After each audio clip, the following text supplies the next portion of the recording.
What's up guys, Jeff here for Mad Hatter's Reef, and today we're going to be taking a look at cycling the Pico reef tank.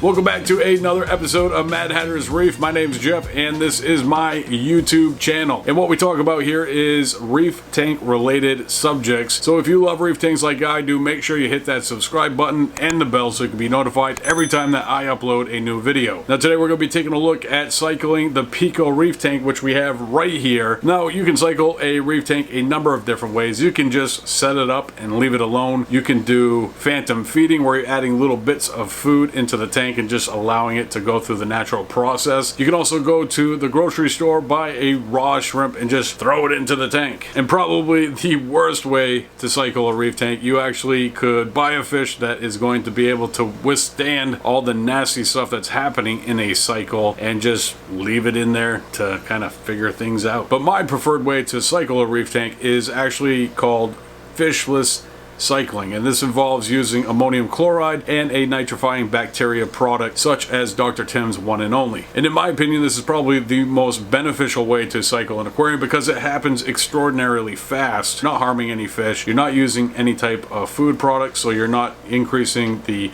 phosphate levels in the tank as well. You're just adding ammonium chloride in a controlled environment, and then the nitrifying bacteria that's actually going to consume the ammonia then produce NO2 as a byproduct. Then some more bacteria starts to grow, consuming the NO2 and converting it to NO3, which is effectively cycling an aquarium, and it does it very quickly. And the old school way of cycling an aquarium is just setting it up and letting it run, but this is a very long, dragged out process that can take anywhere from 4 weeks to 6. With fishless cycling, I have effectively cycled an aquarium in less than 5 days. So that's what we're going to do today. We're going to do a fishless cycle on the Pico reef tank, so let's jump into it. What's up guys? So it is day 2. You feel that heater working. It is day 2 and the tank has cleared up really well. I'm very happy with how quick that happened. Obviously rinsing the substrate was definitely a good move. I got the air stone off, or the air pump off right now just for the moment, just so that we can kind of talk through this, some of the stuff that we're going to be doing in this week's video. And what we are going to be doing is cycling this tank. And I do have quite a few videos here on YouTube about cycling, and we're going to kind of talk through that briefly and then actually add the stuff that we need to the Pico reef tank to get the cycle started. And what I'm going to be doing is testing daily once we add these components to the Pico reef tank to see how quick it actually cycles. And I do have a video that goes in depth about cycling, which I'm going to put a link to that in the description below if you want to check that out and kind of dive into it a little bit deeper. But essentially what cycling an aquarium is, and it doesn't matter if it's freshwater, saltwater, it has to go through this process for it to be able to have life live inside the aquarium. And cycling an aquarium is what makes it possible to actually keep fish, invertebrates, corals in the aquarium possible, because otherwise the water would just spoil and then everything would die in the tank. And cycling an aquarium, you don't actually have to add anything to the aquarium. There needs to be some source of ammonia to start the cycling process, but you literally can just set a tank up and maybe put some food in there, and that's going to start the cycle process. You don't need to go this route, but for me personally, I have found that this is a incredibly easy and quick way to cycle an aquarium. And I know quite often we say in this trade, nothing good happens in a reef tank fast, but this is one of those few things that you actually can do relatively quickly. So the product I use is Dr. Tim's One and Only. Now this isn't a paid sponsorship. I have had products from Dr. Tim sent to me in the past that I've taken a look at, but I bought this and I actually got it off Amazon, and I'll put a link to that in the description below if you want to check that out. And essentially what this product is a product that has nitrifying bacteria in it, and essentially that's what makes a tank cycled, is having a population of nitrifying bacteria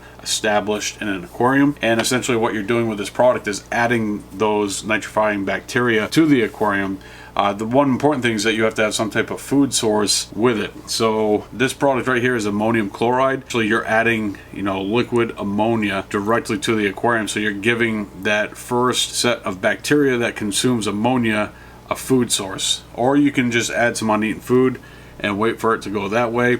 Some folks do cycle aquariums by adding fish that are hardy to an aquarium.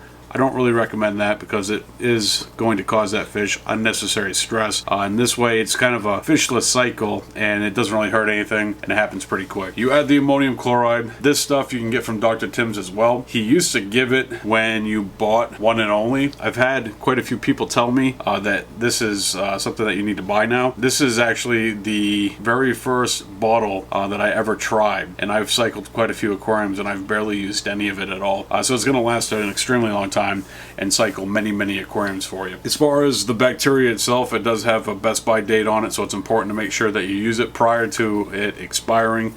You do want to give it a little bit of shake to make sure that all of the bacteria is kind of moving around. And we're going to go ahead and add this to the aquarium here pretty shortly. But what the cycling process is ammonia becomes present in the aquarium.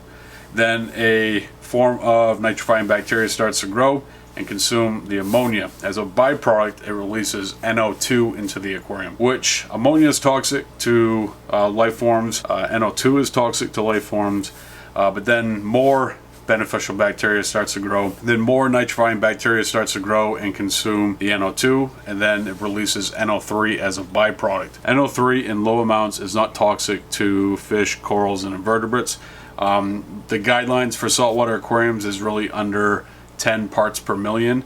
Some people have had tanks creep up to 20, even 50 parts per million and still have a thriving tank. I don't recommend that. You definitely want to make sure you're doing some water changes because that's the only way that you're going to effectively remove NO3 from an aquarium. There's a number of different things that you can do from a filtration standpoint, but in a system like the Pico Reef tank, both literally and figuratively, the Pico Reef tank is a jar. Anything that gets put into the jar doesn't get removed from the jar unless via water change. There's no type of filtration outside of the nitrifying bacteria or beneficial bacteria in the tank, and the only way that we're going to remove NO3 from the system is going to be through water changes, and water changes are a very important part of maintaining a Pico Reef tank. So that is the nitrogen cycle in short when it comes to aquariums. If you guys want to dive into that a little bit deeper, or if I didn't really explain it well enough, go ahead and shoot me a comment down below and I'll do my best to explain it there. Or you can check out the video where I go into detail about fishless cycling and how to effectively cycle your aquarium, and the link to that video will be in the description below. So as far as the ammonium chloride, ammonia needs to be present for the nitrogen cycle to start, and that's why we use ammonium chloride. You don't want to be grabbing ammonia from the cleaning closet and using that to cycle an aquarium. It needs to specifically be ammonium chloride, and this is available on, I believe, Amazon as well as on Dr. Tim's website as well, and it isn't too expensive, and like I said, it lasts a very long time. So as far as the directions go on the ammonium chloride, you need to add 1 drop per gallon to increase the ammonia level in the aquarium to 2 parts per million. So if we add 2 drops to the Pico Reef tank, that is going to be essentially adding 2 milligrams, so increasing the parts per million to 2 parts per million. And we could probably go with 3, but I think I'm just going to stick with the 2 for now, and then we'll add about half the bottle of the One and Only. The one good thing about One and Only is you can't overdose it, that you can't add too much. It will cloud up the water of the aquarium. Even though that we just got the aquarium clear from adding the water to the tank, by adding the One and Only, it probably will cloud up for a period of time, and then eventually it will it takes about a day, I think, if I remember correctly. So what we're going to do right now is we're going to kick on the air pump, then we'll add the ammonium chloride, then we'll add half the bottle of the One and Only. We'll keep half of it just in case, because that's all I got, in case we need to add a little bit more bacteria to the tank. We'll wait a day, we'll test the tank, see where we're at, and then make a judgment from there. Alright, so we got the air stone and air pump going, and you can kind of see some of the crazy water movement going around even from where you guys are located right now. So I'm going to take this lid and hopefully just prop it up like that. Hopefully it doesn't go anywhere. We're gonna take our ammonium, give it a little bit of a shake, and we're going to add, we're gonna go 3 drops. 1, 2, 3. And we're gonna take our one and only, invert it a couple times. Oop. Throw it on the table, remove the seal. Smells beneficial. That cloudiness is perfectly okay. That's actually what you want. If it wasn't cloudy, there'd be an issue. A little bit more. It's about half the bottle. This will keep for a little while off to the side. I do use the Dr. Tim's Refresh and Waste Away on the water box. And that stuff keeps for, you know, a couple of weeks just fine. So what we're going to do is hold on to this, and now we're just going to let the tank kind of do its thing for 24 hours. Then we'll come back to it. We'll give it a quick test, see where we stand, and then make a decision based off from what we're seeing at that point. Go from there. Alright guys, what's going on? Today is day 1, or actually it's been 24 hours since we first added the ammonium chloride and the Dr. Tim's one and only. So we got a couple test kits here. Salifert is a brand that I use quite a bit.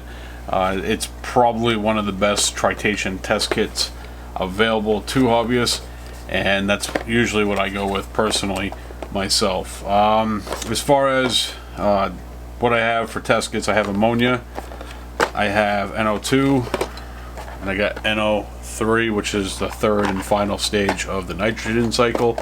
My ammonia, which ammonia test kits, you buy them and you use them probably once or twice, and then you're pretty much done with them. Unfortunate part about this guy is it is expired, so I'm gonna try it and see if it works, to see if it's accurate, even though that it is expired. That's one of the great things about Salifert, is they do put expiration dates on there, but it literally just expired last month, so it may still work. We'll see how it works. But then, you know, I got the NO2 and the NO3, so ultimately we'll kind of go through these other two, because if NO2 is present, there's a good chance that, you know, ammonia is still present. If there's no ammonia, there's no NO2, and there's NO3, then the tank is completely cycled, which I don't think that it's going to have been completely cycled in 24 hours, but we'll give it a shot nonetheless. So we'll start off with the ammonia and kind of go through that real quick. It's been a long time since I've tested ammonia, so bear with me.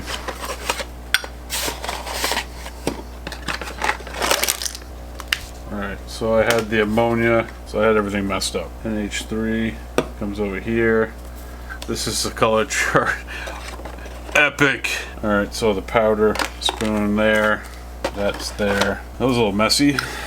Alright, so literally the instructions on this is to take the 2mm syringe, fill it up with 2 millimeters of water, and then take the 1mm syringe and take the NH3 reagent, 1 milliliter of that, allow it to stand for 3 minutes, swirl the test kit gently for 5 seconds, then hold the test to the chart.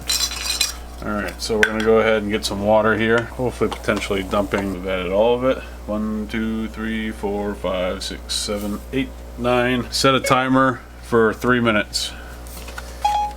Your timer is set for 3 minutes. So we'll wait the 3 minutes and then we'll come back. Oh, I need that part. We'll wait 3 minutes and then we'll come back with the results of that. Alright, so it has been 3 minutes and we got nothing. Now that could be a combination of a few things. It is cloudy, which that probably is a pretty good indicator that this test kit is no longer any good. So what we're going to go ahead and do is test the NO2. See if there's any NO2 present. I'm still good with that. I got another year before that goes bad. This one's pretty simple too, not a whole lot to it. Basically just one reagent. So we'll take the lid off again, and for this one we need 1 milliliter of water. 1 level scoop of NO2, the reagent. I just spilt that all over my desk. And swirl the contents of the tube for 20 seconds. Alright, 20 seconds. And hey Siri, can you set a timer for 3 minutes, please? Okay, your timer is set for 3 minutes. Alright, so we'll give that 3 minutes and then we'll see where we're at when that is finished. Alright, so 3 minutes is up. And we got a whole lot of nothing going on here. So as far as Salifert says, there is no ammonia. Well, we're not sure if there's ammonia or not because our ammonia test kit is garbage. We need to buy another one. But there is no NO2 present. And just for the giggles of it, I'm going to test the NO3, which the NO3 is a little bit more extensive. Out of all 3 tests, it's probably got the most. It's really just 2 reagents that you're adding to it. It would be something if we had this tank cycled in a matter of 24 hours. I don't think that it's cycled. And what I'm actually going to do, even if it is cycled, I guess, add the rest of this bacteria to the tank. And if there isn't any NO3 present, I'm probably going to give it another dose of the ammonium chloride and then add the remainder of the nitrifying bacteria. So as far as the directions go on the NO3, it's 1 milliliter of water, 4 drops of the NO3-1, and then 1 level scoop of the NO3-2 powder. And then says to gently swirl for 30 seconds and let stand for 3 minutes. So let's get our water. One thing that I am noticing about using the air stone is that there is water condensation building up under the light, and because I have the extra power cords, I'm getting some drippage when I'm moving around the light or when I pick it up. So it seems to be doing a pretty good job. Something to consider. So we need 4 drops of the NO3-1, 1 level scoop of the NO3. Gently swirl for 30 seconds. Set a timer for 3 minutes. Okay, 3 minutes and counting. Now you can see how easy it is to actually mix up your boxes, especially if you're testing multiple things at once. And more often than not, when I am starting a tank, I'm testing ammonia and NO2. So just for a little bit of self-defense before you guys light me up in the comment section, it is pretty easy to mix stuff up, especially if you have things right next to each other. Alright, so we've hit the 3 minute mark, and there is actually, it's really hard to tell, it's really faint. And I'm going to go ahead and say that it's probably, just looking down on it, it's kind of hard to see in this light, but when I hit my cell phone, the flashlight on my cell phone, you can see a hue of coloration in there, and there's no way that that camera's going to pick it up, but I'll make an attempt anyways. But this is reading, looking straight down on it, you can't tell at all, but when you put it to the side like that, there actually is a hue to that, and I would say it's around 5 parts per million. Lo and behold, we successfully cycled an aquarium in 24 hours. There's no ammonia that we can tell of. Obviously my test kit is expired. There's no NO2, and there is a slight coloration, and it's so faint that I can barely even see it without doing that flashlight and then be able to see the color behind it. And there is a substantial coloration difference between the that's awesome. I spelt it and it didn't even fall out. I wonder if they designed it like that on purpose. That's cool. There's a slight coloration difference between the two, and this tank cycled. This tank is cycled in 24 hours. Blown away. Obviously, I'm not going to put any critters in it right off. I'm going to hold off on that, and I'm going to give the tank, a little bit more time to kind of adjust. I would like to get a thermometer just so I can see what the temp is on the tank before I go ahead and buy some livestock too, and see how well that heater is, because when I put my hand in there, it doesn't feel hot to the touch from the outside. It feels warm, but the water didn't really feel as warm as I thought it would. And the substrate was brand new. It came from the bag, rinsed it, threw it in the tank. The rock did come from the water box, which is an established aquarium, so I'm sure there's beneficial bacteria on there as well. And then adding the Dr. Tim's One and Only and a little bit of ammonium chloride. In 24 hours, we successfully cycled the Pico reef tank, so pretty blown away by that. But again, we're not going to be adding any livestock to the tank. I'm going to give it a little bit more time to just kind of do its thing and chill out. The one thing that, you know, I don't want to wait too long to put something in. I want to wait, but I don't want to wait too long, because if there's not enough ammonia reoccurring in the system, that bacteria levels will start to drop, and then its ability to be cycled is obviously going to go out the window. So it's a delicate balance between cycling it, getting it established, and then adding livestock to it so it has that continuous ammonia, NO2, NO3, that cycle is just continuously going. But if you have a healthy bacteria population in your tank, essentially you should be all set as far as the cycle goes. So, and that's really the importance of this, and making sure that the tank is established before you add anything to it. Having live rock from the water box added to that, it's probably helped it substantially as far as cycling as fast as it did. I have never had a aquarium cycle as fast as the Pico reef tank. Alright folks, that's going to do it for today's video. I hope that there was something helpful in here that's going to help you with your own reef tank, and if you're looking to set up a new one, definitely take the fishless cycling process and put it to work in your system. If you want to dive into this subject a little bit deeper, go ahead and check out the description below, because I'll have some old school videos that I've done so you can dive a little bit deeper into the rabbit hole. I want to thank you for joining me, and don't forget to hit that subscribe button if you're new to the channel, and if you enjoyed this one, make sure you hit the thumbs up. I'll see you next week right here with a brand new video.